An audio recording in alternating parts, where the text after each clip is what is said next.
अस्सलाम वालेकुम। प्रोग्राम कब तक के साथ मैं हूं सीमीन हैदर। नाज़रीन, जनूबी पंजाब को सूबा बनाने की करारदाद कौमी असम्बली में इंतहाई उजलत में पेश की गई और अपोजिशन की अदम मौजूदगी में कसरत राय से मंजूर भी कर ली गई। करारदाद के मतन में कहा गया है कि जनूबी पंजाब की आवाम को सियासी, इंतजामी और इक़्तिसादी हुकूक देने के लिए जनूबी पंजाब पर मुश्तमिल नया सूबा बनाया जाए।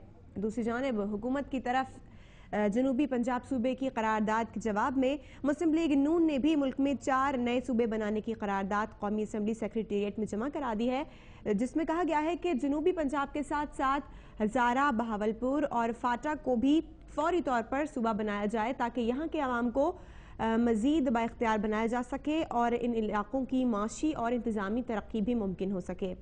और मुस्लिम लीग नून की करारदाद में यह भी कहा गया है कि नए सूबे बनाने के लिए आईनी तरमीम की खातिर फौरी इब्तिदाई इक़दाम किए जाएं।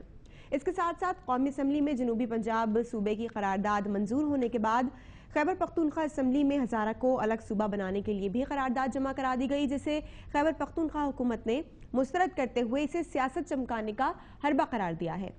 दूसरी जानिब सूबा हजारा तहरीक ने 14 मई को इस्लामाबाद में एहतजाजी रैली और पार्लियामेंट हाउस के सामने धरने का ऐलान किया है। मौक़िफ़ यह है उनका कि जनूबी पंजाब के साथ हजारा सूबे के क़याम की करारदाद न लाकर 1 करोड़ आवाम के जज्बात को मजरू किया गया है।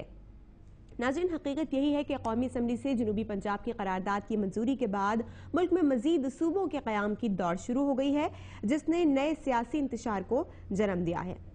ये बात तो वाज़ेह है कि अगर एक सूबा बन सकता है तो एक से ज़ायद सूबे भी बनाए जा सकते हैं, लेकिन असल बात यह है कि सूबों की तश्कील किन बुनियादों पर हो।